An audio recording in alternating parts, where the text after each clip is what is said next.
وہ زمانے میں معزز سے مسلمان ہو کر اور تم خوار ہوئے تارک قرآن ہو۔ خیرکم من تعلم القرآن وعلمہ، تم میں سے بہترین لوگ وہ ہیں جو قرآن سیکھیں اور سکھائیں۔ اعوذ باللہ من الشیطان الرجیم، بسم اللہ الرحمن الرحیم، اللہم صلی علی محمد وعلی آل محمد وبارک وسلم۔ السلام علیکم ناظرین، پروگرام قرآن فورم میں ایک نئے موضوع کے ساتھ ایک بار پھر آپ کی خدمت میں حاضر ہیں۔ ناظرین، حیات دنیاوی کے دوران ہر انسان کو مختلف حوادث، مصائب اور بدلتے ہوئے حالات سے سابقہ پیش آتا ہے۔ تکلیف دہ واقعات بھی رونما ہوتے ہیں اور مسرت بخش لمحات بھی آتے رہتے ہیں۔ یہ تمام حالات کیوں پیش آتے ہیں، ان کے پیچھے کیا وجوہات ہوتی ہیں اور کیا حکمتیں پوشیدہ ہوتی ہیں، اس جیسے کئی اور سوالات کے جوابات جاننے کی آج کے پروگرام میں ہم کوشش کریں گے۔ اور ہمارے ساتھ گفتگو کے لیے موجود ہیں ہمارے معزز مہمان، معروف دینی اسکالر جناب شجاع الدین شیخ صاحب۔ آئیے ان سے گفتگو کرتے ہیں۔ السلام علیکم ورحمۃ اللہ وبرکاتہ۔ وعلیکم السلام ورحمۃ اللہ شیخ صاحب وبرکاتہ۔ مزاج خیریت سے؟ الحمدللہ، آپ خیریت سے؟ اللہ ماشاء کا اللہ۔ بڑا کام ہے۔ شیخ صاحب، دنیا میں ہم دیکھتے ہیں کہ ہر شخص چاہتا ہے کہ آسانی آسانی ہو، نعمتیں، راحتیں، رحمتیں چلتی رہیں، مشکل حالات اس پر نہ آئیں، تو کیا ایسا ممکن نہیں ہے؟ بسم اللہ الرحمن الرحیم، اللہم صلی علی محمد وعلی آل محمد وبارک وسلم۔ بہت بنیادی سوال ہے اور ہر انسان کی فطری خواہش تو یہی ہوتی ہے کہ وہ راحت میں رہے، آسانی میں رہے، کوئی تکلیف اسے پیش نہ آئے، کوئی صدمہ اسے نہ ہو، کوئی غم سے اسے نہ گزرنا پڑے۔ تو بہرحال وہ کہتے ہیں نا کہ ہزاروں خواہش ایسی کہ ہر خواہش پہ دم نکلے۔ دیکھیے، ایک اعتبار سے اگر سمجھیں تو تین قسم کے عالم اللہ تعالیٰ نے بنائے ہیں۔ ایک وہ عالم ہے کہ جہاں بس راحت ہی راحت ہوگی اور ہمیشہ کے لیے راحت ہوگی، وہ تو ہے جنت کا معاملہ۔ اور ایک عالم ایسا ہے کہ جہاں تکلیف ہی تکلیف ہے، پریشانی ہی پریشانی ہے، مصیبت ہی مصیبت ہے، اور سختیاں ہی سختیاں ہیں، اور تکالیف ہی تکالیف ہے، وہ جہنم کا عالم ہے۔ اللہ تعالیٰ ہم سب کی حفاظت فرمائے۔ اور ایک وہ عالم ہے، عالم دنیا، جس میں اور آپ جیتے ہیں، جس کو اللہ تعالیٰ نے مرکب کیا ہے۔ یہاں بدلتے حالات میں خوشیاں بھی ہیں اور تکلیف دہ مواقع بھی آتے ہیں۔ کبھی غم کا معاملہ ہے تو کبھی خوشی کا معاملہ، کبھی تکلیف کا معاملہ تو کبھی راحت کا معاملہ، کبھی صحت کا معاملہ تو کبھی بیماری کا معاملہ، کبھی عروج ہے تو کبھی زوال ہے، کبھی آسانی ہے تو کبھی مشکلات بھی ہیں۔ یہ جس عالم میں اور آپ جی رہے ہیں، یہ اصل میں اللہ سبحانہ وتعالیٰ نے امتحان کے لیے عطا فرمایا۔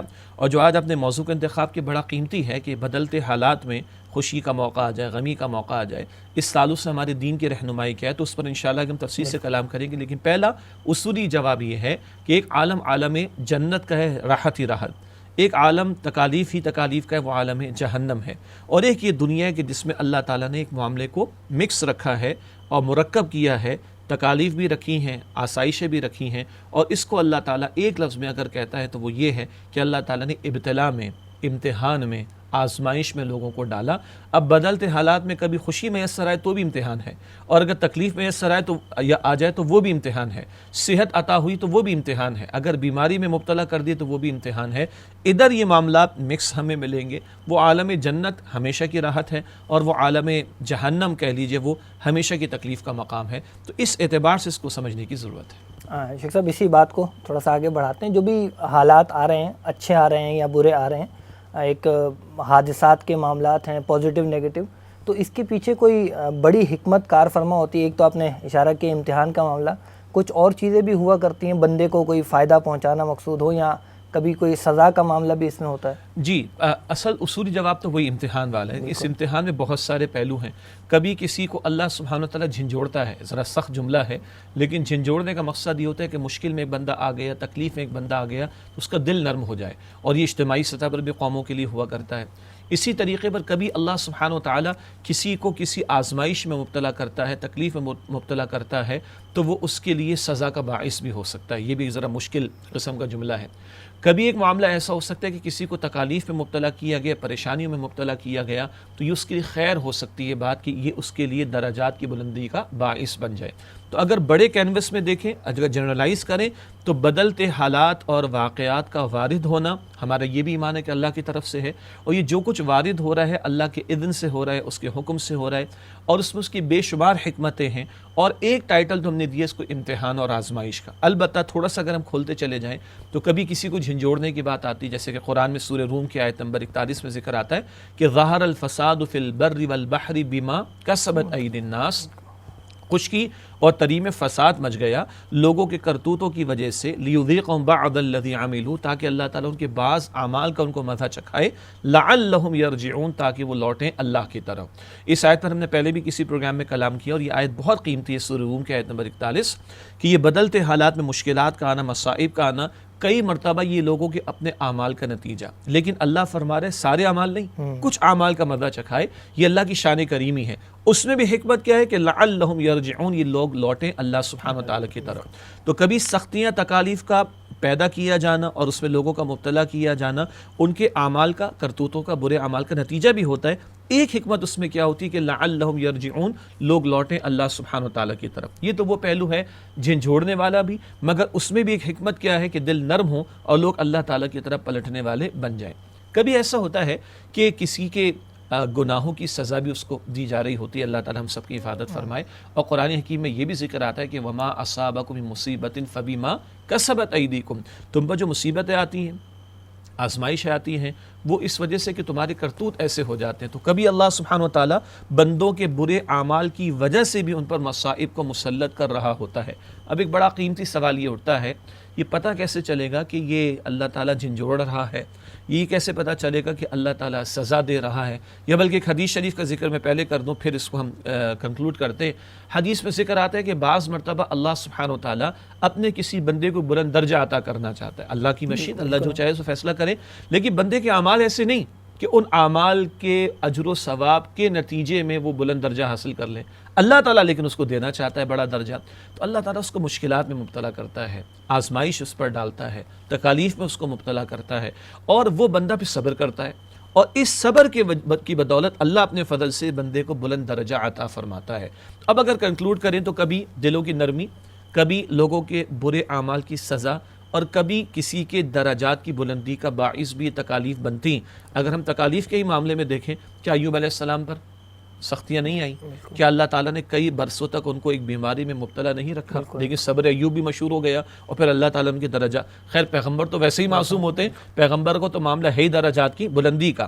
ہمارے گناہ گار جیسے لوگوں کے بارے میں کہا جائے گا کہ کبھی کبھی یہ تکالیف درجات کی بلندی کا ذریعہ، کبھی یہ اللہ اپنے زبان میں رکھے جھنجھوڑنے کا باعث، کبھی یہ سزا کا باعث بھی۔ اب ایک سوال جو میں پہلے عرض کرنا چاہ رہا تھا وہ یہ ہے کہ کیسے پتہ چلے گا کہ یہ مجھے عذاب دیا جا رہا ہے، اللہ اپنے زبان میں رکھے، یہ سزا دی جا رہی ہے، یا یہ بات میرے لیے درجات کی بلندی کا باعث بنے گی؟ یہاں وہ بات آتی جو قرآن کہتا ہے کہ ما اصاب من مصیبت الا باذن اللہ ومن یؤمن باللہ یہدی قلبہ، جو کوئی مصیبت آتی وہ اللہ کے اذن سے آتی، اور جو اللہ پر ایمان رکھتا ہے اللہ اس کے دل کو اطمینان اور ہدایت عطا فرما دیتا ہے۔ آنے والی سختی ہو، تکالیف ہو، مشکل ہو، مصیبت ہو، پریشانی ہو، بندہ اگر اللہ کے فیصلے پر راضی رہتا ہے، انا للہ و انا الیہ راجعون اگر پڑھتا ہے، ہم بھی اللہ کے، ہمیں لوٹ کر اللہ کی طرف جانا ہے، اور وہ یقین رکھتا ہے کہ جو وارد ہوا اللہ کے حکم سے، اور دل میں یہ اطمینان ہے کہ وہ اللہ کے فیصلے پر راضی ہے، تو امید رکھنی چاہیے، بلکہ یقین رکھنا چاہیے کہ انشاءاللہ یہ کیفیت جس میں اللہ نے مجھے مبتلا کر دیا، یہ میرے لیے گناہوں کی معافی اور امید ہے کہ درجات کی بلندی کا باعث بنے گی۔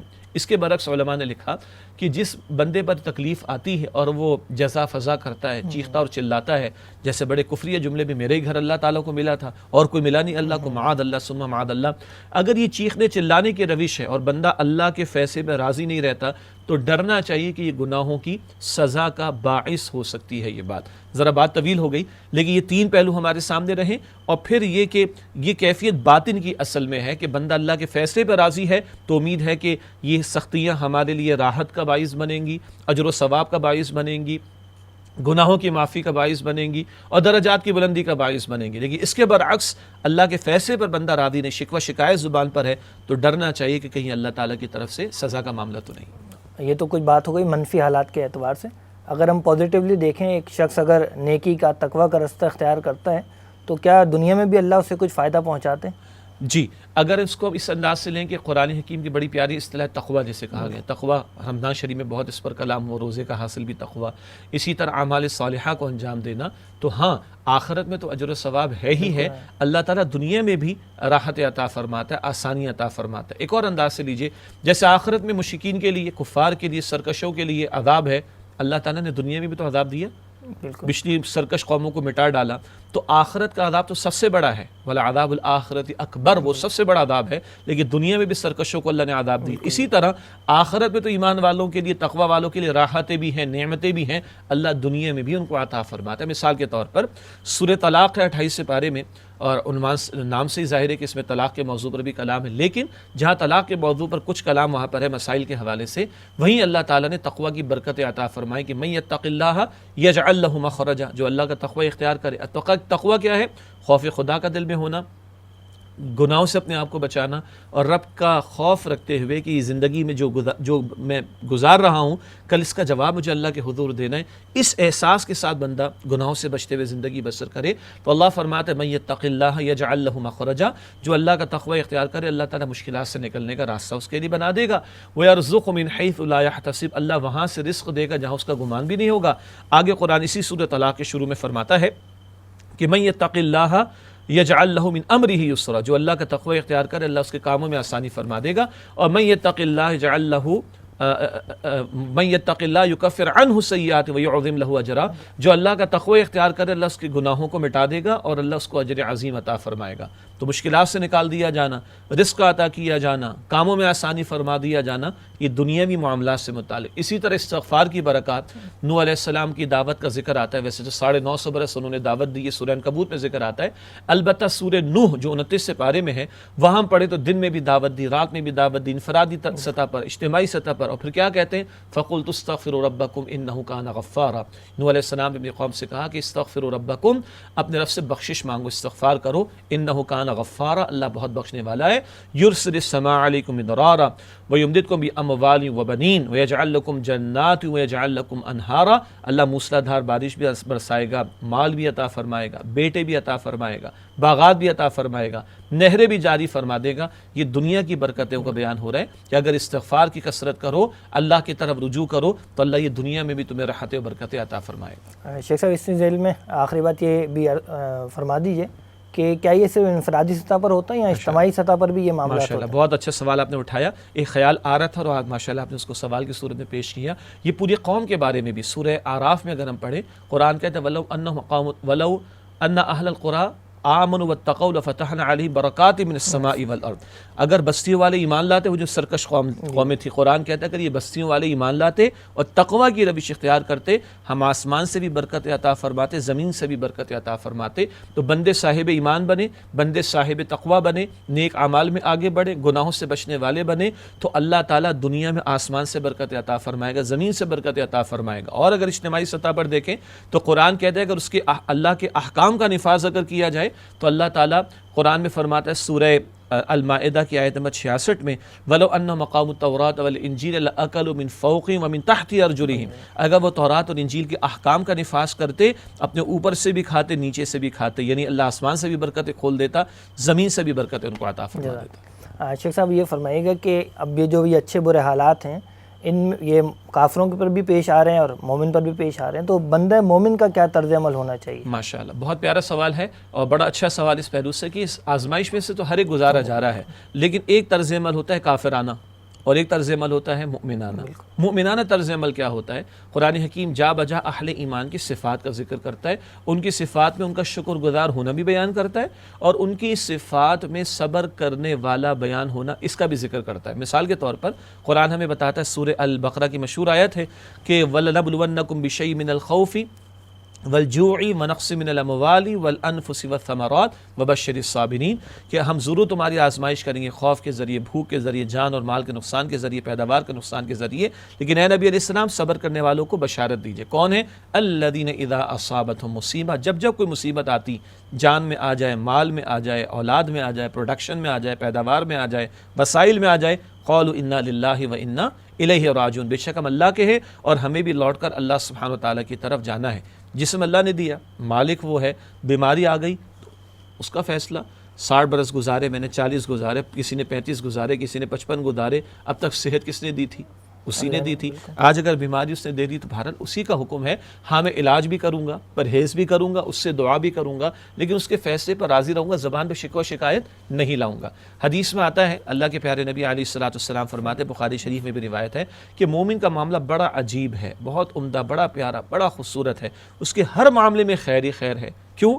اگر نعمت ملتی ہے تو اللہ کی طرف منسوب کرتا ہے، اس کا شکر ادا کرتا ہے کہ مالک تیرا کرم تیرا فضل ہے، اجر ہی اجر ہے اس کے لیے. اور مصیبت آتی ہے تو اللہ ہی کا فیصلہ سمجھتا ہے، اللہ کے فیصلے پر راضی رہتا ہے، صبر کرتا ہے، اس کی رضا کی خاطر اس پر بھی اجر پاتا ہے. اور حضور علیہ السلام نے فرمایا کہ یہ کیفیت مومن کے سوا کسی کو حاصل نہیں ہو سکتی. البتہ یہاں یہ حدیث شریف تو مکمل ہوئی. ایک بات واضح ہے، کون سے ایمان کی بات ہو رہی ہے؟ ایک ہے کہ ایک ارب اور 80 کروڑ سے زیادہ مسلمان زمین پر بستا ہے، سب مسلمان الحمدللہ، سب کلمہ پڑھنے والے ہیں. لیکن ایک ہوتا ہے مسلم ہونا، ایک ہوتا ہے مومن ہونا. ایک ہوتا ہے زبان سے اقرار کرنا، ایک ہوتا ہے دل سے تصدیق کرنا. کیا وہ دل کے تصدیق والا ایمان آج ہم اپنے اندر پاتے ہیں؟ یہ پہلا سوال میرا اپنے آپ سے ہے. بدلتے حالات میں مومن کا طرز عمل تو یہ ہے، نعمت پر شکر اور مصیبت پر صبر. میرا طرز عمل کیسا ہے؟ کیا میرا ایمان آج اس بات پر مجھے آمادہ کرتا ہے جو کچھ میرے رب نے مجھے عطا کیا میں اسی کی عطا سمجھوں، اسی کی طرح منسوب کروں، تکبر میں نہ آ جاؤں اپنی جائیداد پر، اپنی انٹلیکٹ پر، اپنے وسائل پر، اپنی اچیومنٹس پر. اور اگر بدلتے حالات میں مشکل آ جائے، مصائب آ جائیں، تو کیا میری زبان پر بھی کلمہ ہوتا ہے انا للہ و انا الیہ راجعون؟ تو یہ مؤمنانہ طرز عمل، اور جس کو یہ میسر آ جائے، اللہ کی قسم وہ ایک بڑی باوقار زندگی گزارتا ہے. کیوں؟ وہ ہر معاملے میں معاملے کو اللہ کی طرح منسوب کرتا ہے. اور یہ وہ اتنی بڑی قوت ہے جو بندے کو استقامت عطا کرتی ہے بدلتے حالات میں. ورنہ آپ جانتے ہیں کہ ذرا کسی کا مالی نقصان ہو جاتا ہے، ذرا کسی قریب عزیز کا نقصان ہو جاتا ہے، انتقال ہو جاتا ہے، تو کچھ لوگ آپس سے باہر ہو جاتے ہیں. وہ بھائی صدمہ ہونا الگ شے ہے، اور آپس سے باہر ہو جانا یہ دوسری الگ بات، غلط بات ہے، اور الگ بات اور غلط بات ہے.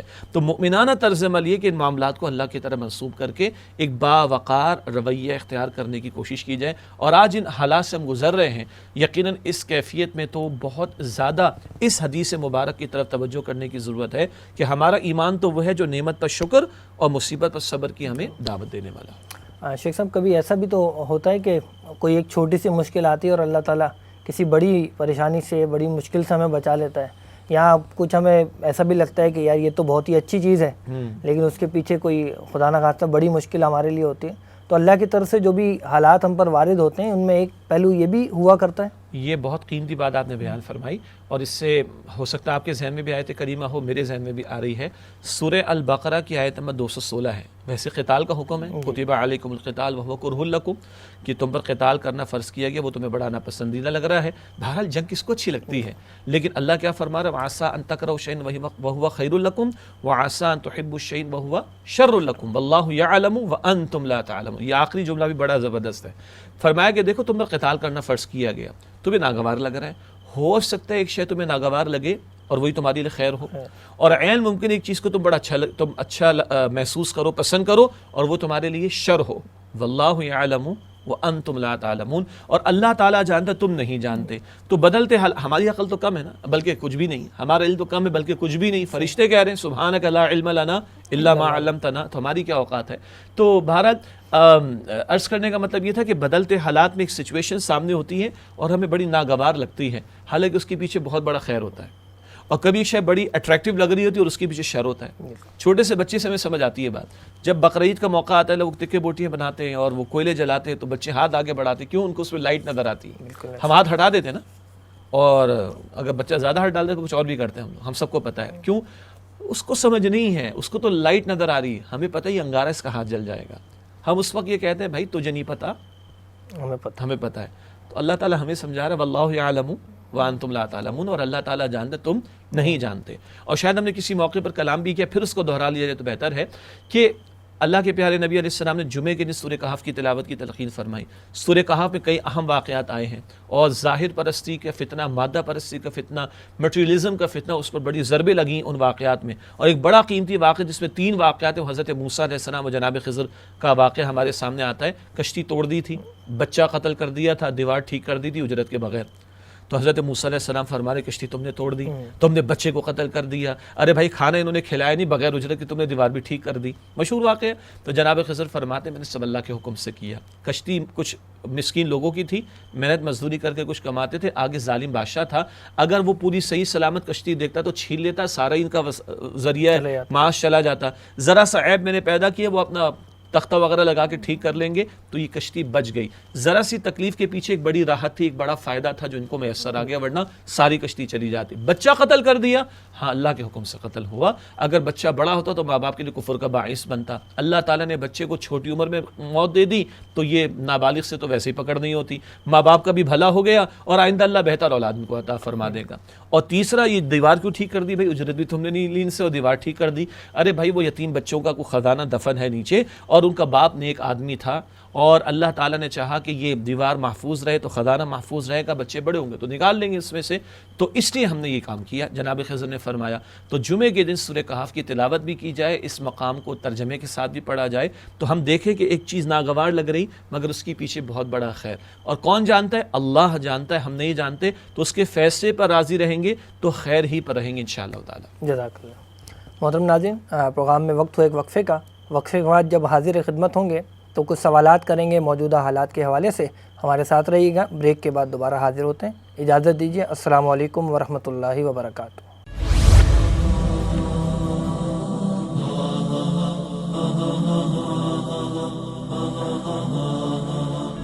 وہ زمانے میں معزز سے مسلمان ہو کر اور تم خوار ہوئے تارک قرآن ہو. خیرکم من تعلم القرآن وعلمہ, تم میں سے بہترین لوگ وہ ہیں جو قرآن سیکھیں اور سکھائیں.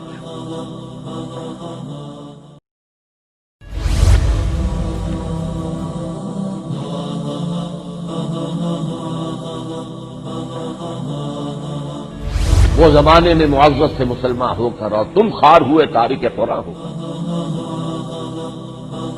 خیرکم من تعلم القرآن وعلمہ, تم میں سے بہترین لوگ وہ ہیں جو قرآن سیکھیں اور سکھائیں. السلام علیکم ورحمۃ اللہ وبرکاتہ. پروگرام قرآن فورم میں ایک مرتبہ پھر آپ کو خوش آمدید کہتے ہیں. آج کی نشست میں ہم گفتگو کر رہے ہیں مصائب اور اس کے حوالے سے بندہ مومن کا کیا طرز عمل ہونا چاہیے. اب ہم گفتگو کو لے کر چلتے ہیں حالات حاضرہ کی طرف.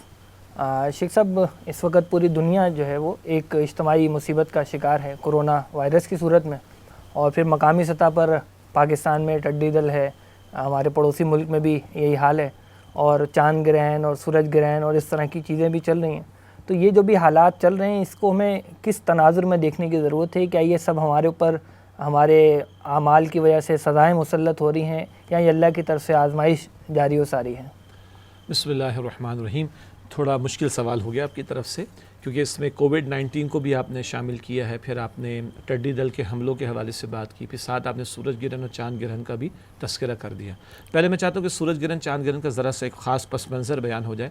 پہلی بات تو یہ کہ قرآن حکیم میں ان کو اللہ تعالیٰ کی نشانیاں قرار دیا گیا, سورج اور چاند کو بار بار غور و فکر کی دعوت دی گئی. پھر اللہ کے پیارے نبی صلی اللہ علیہ وسلم کے عہد مبارک میں سورج گرہن کا معاملہ ہوا, اور اسی دن اتفاق کا معاملہ کہ آپ کے صاحبزادے کا انتقال ہوا جناب ابراہیم کا. تو کچھ لوگوں نے کہا کہ بھئی یہ تو بڑا معاملہ کسی شخصیت کی وجہ سے ہوا کرتا ہے.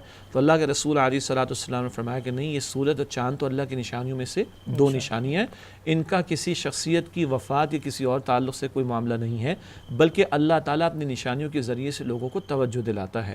اور پھر اللہ کے پیارے نبی علیہ السلام کا مصنون عمل بھی ہے کہ سورج گرہن کے موقع پہ تو بہت طویل نماز آپ نے ادا فرمائی ہے, اور سورج گرہن کا موقع ہو, چاند گرہن کا موقع ہو, اللہ کے نبی علیہ السلام کی تعلیم ہے کہ اس موقع پر اللہ کی طرف رجوع کیا جائے, 2 رکعت نماز ادا کرنے کی بھی تعلیم ہے.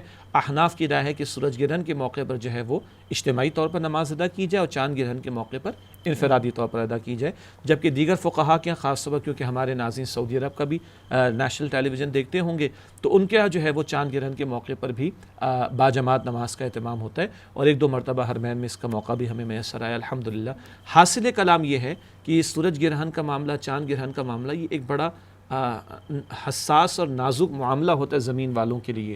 سورج کی موومنٹ چل رہی ہے, چاند کی موومنٹ چل رہی ہے, کبھی زمین کا درمیان میں آ جانا, کبھی چاند کا درمیان میں آ جانا, تو اس کے نتیجے میں سورج گرہن چاند گرہن کے مواقع آتے, اور اللہ تعالیٰ یہ بتا رہا اور دکھا رہا ہے کہ آج تو یہ سب اسموتھ فنکشننگ کر رہے ہیں, کل فی فلک یسبحون, ہر ایک اپنے آربٹ کے اندر, مدار کے اندر موو کر رہا ہے. لیکن قرآن یہ بتاتا ہے سورۃ القیامہ میں وجمع الشمس والقمر, قیامت کا دن ہوگا, یہ سورج اور چاند کو ملا دیا جائے گا, گویا پورا نظام تلپٹ ہو جائے گا.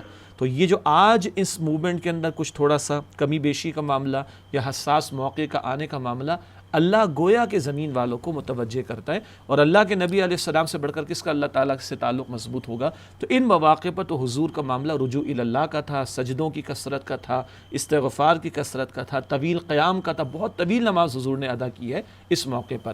اور البتہ اس میں ایک اور انداز سے بھی یوں کہیں کہ یہ اللہ تعالیٰ کی طرف متوجہ کرنے کے مواقع بھی ہیں، اور یہ ذرا موومنٹ آگے پیچھے ہو جائے تو زمین والوں کے لیے بہت خطرناک معاملہ ہوگا۔ اب رہا یہ جو ٹڈی دل کا معاملہ پاکستان میں بھی اور ہندوستان میں بھی اور کچھ ایک اور 2 ممالک میں بھی دنیا کے، اور ساتھ ساتھ کووڈ-19 جو پوری عالم پر معاملہ پھیلا ہوا ہے، ہماری پچھلی نشستوں میں ہم نے کلام کیا ہے کہ بہرحال کم از کم ہم یہ کہیں گے اللہ کی طرف سے ایک آزمائش کا معاملہ، کم از کم ہم یہ کہیں گے اللہ تعالیٰ کی طرف سے تنبیہ کا معاملہ، اور ممکن ہے کچھ لوگوں کے لیے سزا کا معاملہ۔ تو اس پر جو میں بریک سے پہلے ہم بات کر رہے تھے، وہ بندے کا اپنا رویہ کیا ہے، اپنا طرز عمل کیا ہے۔ اگر ایسی کیفیت میں آ گیا وہ اور اللہ کی طرف رجوع کا معاملہ ہے، تو اللہ کی ذات سے امید ہے کہ یہ اس کے کہیں گناہوں کی معافی کا باعث ہوگی بات، یا اس کے درجات کی بلندی کا باعث۔ اور کبھی ایسا ہے کہ اگر دلوں کے اندر سختی آ جائے اور شکوہ شکایت زبان پر آ رہا ہے، تو کچھ افراد کے لیے سزا کا معاملہ بھی ہو سکتا ہے۔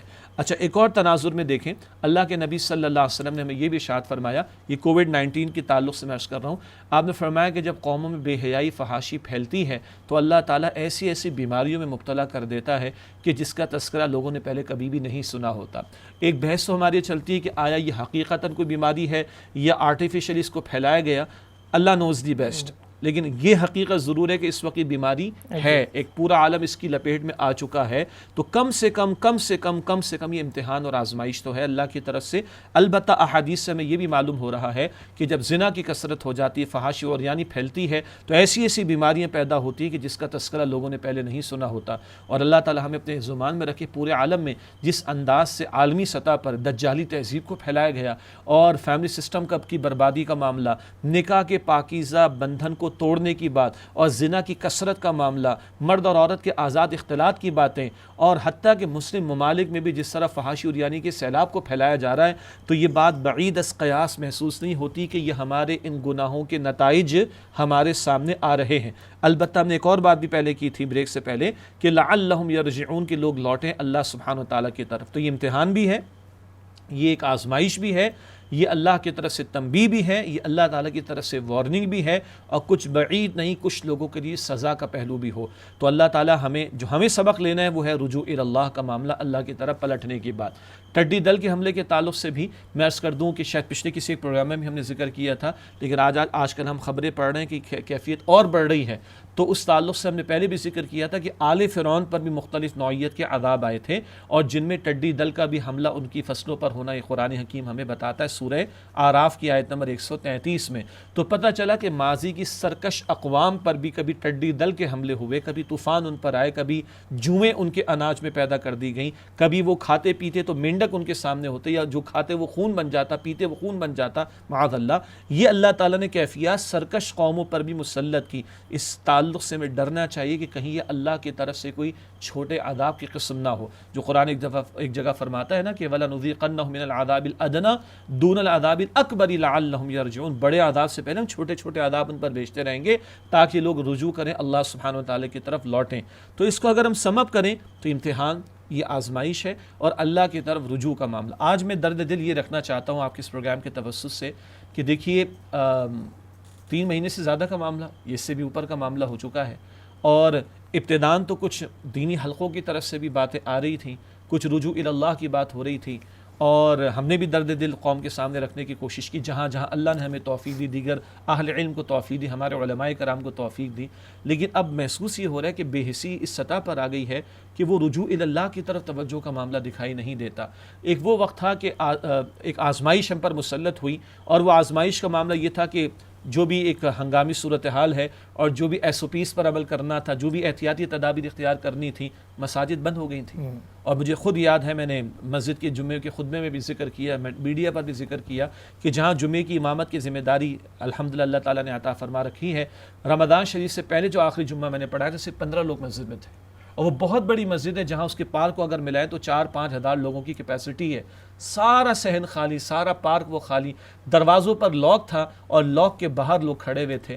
ہمارے بھی آنسو نکلے ہوئے تھے کہ اللہ کے بندے اندر آنا چاہتے لیکن انتظامیہ نے روکا ہوا ہے، جو بھی حالات کی مجبوری تھی۔ آج تو مسجد کے دروازے کھلے ہوئے نا، کہاں گئے نمازی؟ کیا یہ مسجد اللہ تعالیٰ کے سامنے شکایت نہیں کریں گی, شکوہ نہیں کریں گی؟ کل ہم رو رہے تھے اللہ تیرے گھر کے دروازے بند ہو گئے, اس پر بھی غور کرنا چاہیے کہ آج یہ وقت ہم پر آ گیا تھا کہ اللہ کے گھر کے دروازے بند ہو گئے. وہ گھر جو آباد ہونے چاہیے, جہاں اور آبادی بڑھ جانی چاہیے, رجوع اللہ بڑھ جانا چاہیے, ان گھروں پہ تالے لگ گئے تھے. آج تو وہ تالے کھل گئے, آج تو چلو گورنمنٹ نے بھی اجازت دے دی, چلو بھائی اب تو مسجدوں کی طرف آ جاؤ, لیکن ہماری بے حسی کا معاملہ بازار بھر گئے, اور اتنے بھر گئے کہ WHO بھی پریشان ہو گیا, پاکستان کی گورنمنٹ بھی پریشان ہو گئی, اور صوبائی حکومت وفاقی حکومت سوچ رہی کہ دوبارہ لاک ڈاؤن کی طرف. ہم نے بازار بھر دی, ہم نے مسجدیں خالی کر دی. یہ وہ بے حسی, اللہ تعالیٰ ہمارے حال پر رحم فرمائے کہ ہمارے دل نرم نہیں ہو رہے, ہم پلٹ نہیں رہے اللہ تعالیٰ کی طرف, ہم رجوع نہیں کر رہے اللہ کی طرف. ہم نے پچھلے پروگرام میں بھی غالباً ذکر کیا تھا, آج دوبارہ ہم ذکر کریں گے. یہ ممبر سے بھی بات اٹھنی چاہیے, میڈیا سے بھی بات اٹھنی چاہیے, اور جن حکومتی سطحوں پر سارے SOPs تیار ہو رہے ہیں اور ظاہر کی تدابیر کی اختیار کرنے کی بات کی جا رہی ہے, ہم اس کی فیور میں ہیں. ارے بھائی وہاں سے خدا کی طرح رجوع کی بات تو کرو, توبہ کی تو بات کرو. اللہ جو مسبب الاسباب, جو علی کل شیء قدیر ہے, خدا کے واسطے صلی اللہ کی طرف رجوع کیا جائے. یہ تنبیہات تو ہمیں اسی طرف لے جانا چاہتی ہیں. اب ہمارے دل نرم ہوتے ہیں کہ نہیں, ہمارے ہاتھ اٹھتے ہیں کہ نہیں, ہمارے سجدے بڑھتے ہیں کہ نہیں, ہماری پیشانی زمین پر ٹکتی ہے کہ نہیں, اللہ کے سامنے روتے گڑگڑاتے ہیں کہ نہیں. یہ ہمارا امتحان ہے. تو اللہ معاف کرے کہ یہ بے حسی کہیں ہمیں اللہ تعالیٰ کی رحمت سے دور نہ کر دے, کہ اللہ تو دینے کو تیار ہے, ہم تو مائل بکرم میں کوئی سائل ہی نہیں, اور ہم ہیں کہ مسجدیں ویران پڑی ہیں, ہم ہیں کہ رجوع اللہ کے اندر کمزوری, یا توجہی کا معاملہ نہیں, نیچے سے لے کے اوپر تک. تو یہ تو بڑی ہلا دینے والی بات ہے کہ کہیں ہمارے دل سخت تو نہیں ہو گئے. معاف کیجیے گا میری گفتگو طویل ہو گئی, لیکن درد دل میں عرض کر رہا ہوں کہ کیا ہمارے دل سخت تو نہیں ہو گئے کہ اتنا کچھ اللہ نے پورے عالم کو ایک تنبیہ سے گزار دیا اور پورے عالم کو لاک کر کے دکھا دیا, اب بھی ہمارے دل نہیں ہوں گے؟ الم یعن للذین آمنوا تخشع قلوبہم لذکر اللہ, کیا بھی ایمان والوں کے لیے وقت نہیں آیا؟ قرآن کہتے ہیں کہ ان کے دل اللہ کی یاد کی خاطر جھک جائیں اور کانپ اٹھیں. اب نہیں جاگیں گے تو کب جاگیں گے؟ خدا رحم اللہ کی طرف رجوع کریں, انفرادی سطح پر بھی, اجتماعی سطح پر بھی, جس کا ایک پیارا عنوان جو قرآن ہمیں عطا کرتا ہے وہ توبہ کا عنوان ہے. شیخ صاحب ایک ضمنی سوال اس ضمن میں یہ آتا ہے کہ جو بھی کووڈ-19 کی سچویشن ہے, اس میں اللہ نے ایک طرف تو کچھ لوگوں کو یہ موقع دیا کہ وہ معاشی حالات سے جو لوگ متاثر ہو رہے ہیں ان کی مدد کر کے اللہ کے ہاں اپنے درجے بلند کریں, لیکن ہمیں دوسری طرف یہ بے حسی بھی نظر آتی ہے لوگوں کی کہ وہ ان حالات سے ناجائز فائدہ اٹھانے کے چکروں میں پڑ گئے. کچھ نے ذخیرہ اندوزی کر کے, کچھ لوگوں نے چیزوں کو مہنگا کر کے, خاص طور پہ دوائیوں اور جو بھی میڈیکل ایکوپمنٹس وغیرہ ہیں. تو اس حوالے سے آپ کیا فرمانا چاہیں گے؟ دیکھیے یہ تو انسانیت کو شرم یعنی انسان کیا درندہ بھی شرما جائے کہ کسی کی اس طرح کی مجبوری کا فائدہ اٹھا کر ایک 100 روپے کی چیز کو ہم 1000 روپے میں بیچیں. ہم ذخیرہ اندوزی کرنے والے, اور ہم کافروں کو گالیاں دیتے ہیں, ہم غیروں کو گالیاں دیتے ہیں. اور بھائی گالیاں دینے سے بات نہیں چلے گا, اپنے کردار کی گواہی پیش کرو. ہم بعض علاقوں میں دیکھتے ہیں غیر مسلم ہیں, ان کی کوئی نیکی دنیا میں اجر ملے گا ان کو, ہمارا عقیدہ ہے اس تعلق سے, آخرت میں کوئی اجر نہیں ہے. ارے ہم تو آخرت کے ماننے والے, بالکل, تو ہم جو آخرت کے ماننے والے, ہمارا کردار تو ان سے بہتر ہونا چاہیے نا.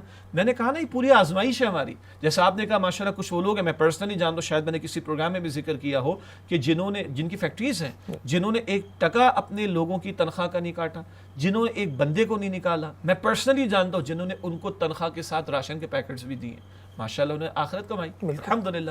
اور کچھ وہ ظالم بن گئے, ظالم کا لفظ میرے خیال میں بڑا ہلکا اور چھوٹا ہو جائے گا اس نوعیت کے جرم کے تعلق سے, کہ جو لوگوں کی مجبوری کا فائدہ اٹھا کر ان کو مہنگی ادام و چیزیں بھیج رہے ہیں. اور وہ میڈیکل کی سپلائز کی بات کریں, میڈیسن کی آپ بات کریں, کہ جو ایک بندے کی بہت بنیادی حاجت ہوا کرتی ہے. ارے بھائی دوسرے کی جگہ اپنے آپ کو رکھ کر دیکھ لو. تم کسی دکان پر کھڑے ہو اور تمہیں پتہ چلے کہ 100 کی چیز تمہیں 1000 کی مل رہی, تمہیں اچھا لگے گا؟ ارے مجھے, آپ کو کسی کو اچھا نہیں لگے گا.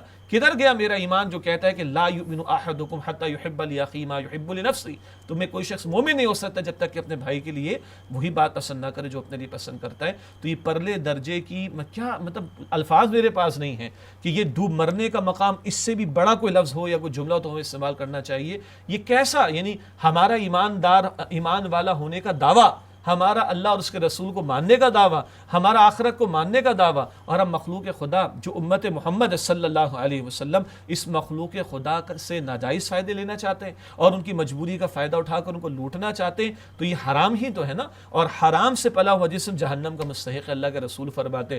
عام حالات میں کوئی حرام خوری کرے تو ہے ہی غلط, لیکن ایسی مشکلات کے اندر کسی کی مجبوری کا فائدہ اٹھا کر کوئی حرام خوری کرے تو یہ کئی گنا شدت اس کی بڑھ جائے گی. میرے پاس اس کے سوا کوئی الفاظ الفاظ ہیں کہ میں آپ کے سامنے بیان کر سکوں. جزاک اللہ.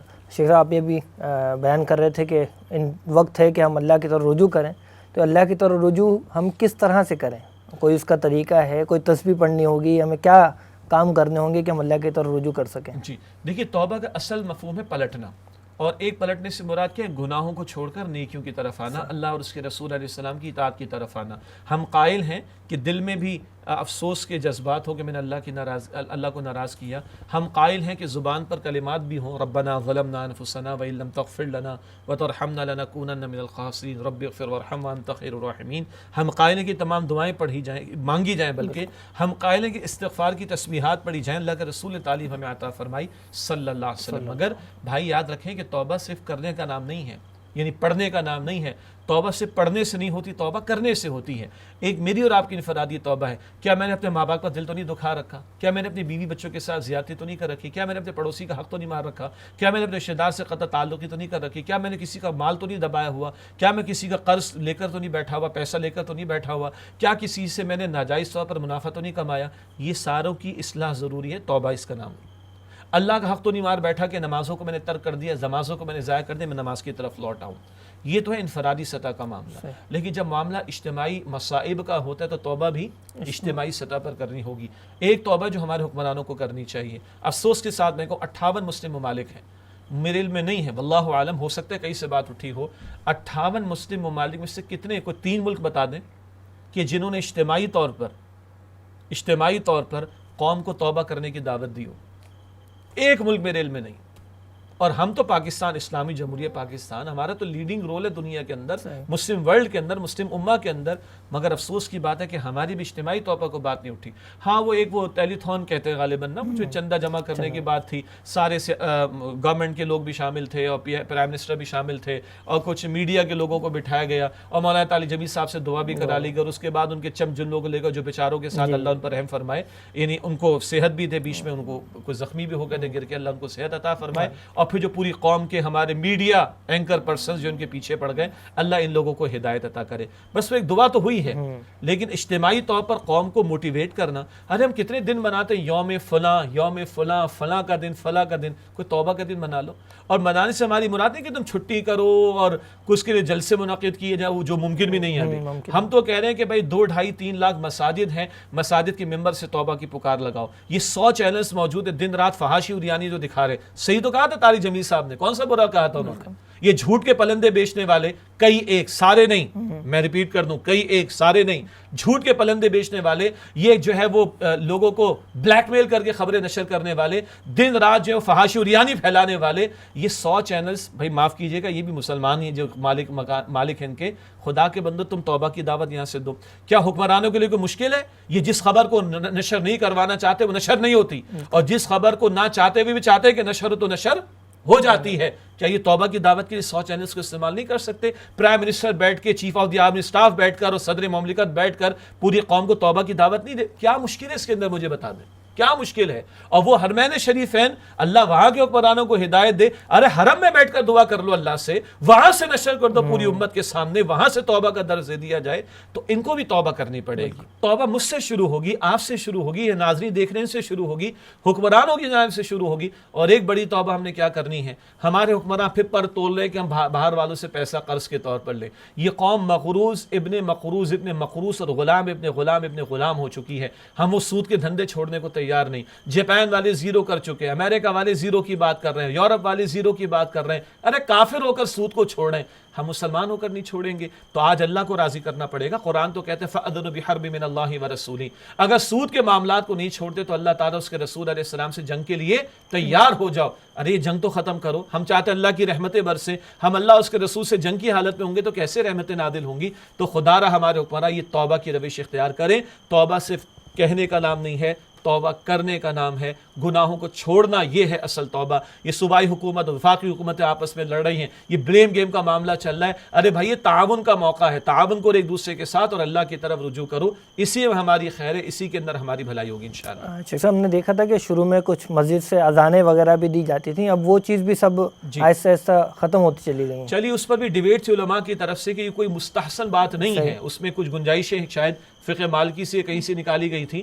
لوگوں نے اپنی چھتوں پر اذان دی. چلو ہم نے کہا گانے تو نہیں گائے لوگوں نے، صحیح بات، لوگوں نے جو ہے کھیل تماشا تو نہیں کیا. آپ بالکل صحیح فرما رہے، نہ وہ اذان سننے کو مل رہی ہے، نہ کوئی توبہ کی دعوت مل رہی ہے. میں تو اس کو کہتا ہوں کہ یہ کئی بے حسی تو نہیں، ہماری اجتماعی بے حسی تو نہیں کہ یہاں توبہ کی پکار کی بات ہی نہیں ہو رہی، رجوع اللہ کی باتیں، سب اسباب کی باتیں کر رہے ہیں. ارے اسباب کی بات ہم کر چکے، اونٹ کو باندھنے کی بات ہم کر چکے. ارے اونٹ کے رب پر بھی تو توکل کرو، اونٹ والے کے رب، اونٹ کا جو رب ہے خالق کائنات مسبب الاسباب، اس کی طرف بھی تو رجوع کرو. اس پر بات ہی ہماری نہیں ہو رہی. تو معاف کیجئے گا کہ وہ ایک سجدہ جسے تو گراں سمجھتا ہے، 1000 سجدوں سے دیتا ہے آدمی کو نجات. اسی کی طرف نہیں لوٹو گے جو سب کچھ بدل سکتا ہے، تو ہم اسی چکر میں گھومتے رہیں گے. یہ مسائل حل نہیں ہوں گے جب تک کہ وہ ذات جو مسبب الاسباب اس کی طرف رجوع نہ کیا جائے. جزاک اللہ. شیخ صاحب کی قیمتی وقت کا بہت شکریہ.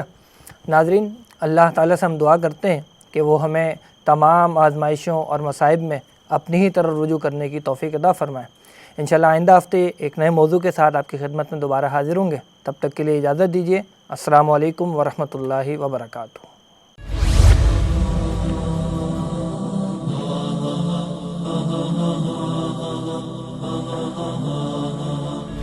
وہ زمانے میں معزز سے مسلمان ہو کر اور تم خوار ہوئے تارک قرآن ہو. خیرکم من تعلم القرآن وعلمہ، تم میں سے بہترین لوگ وہ ہیں جو قرآن سیکھیں اور سکھائیں.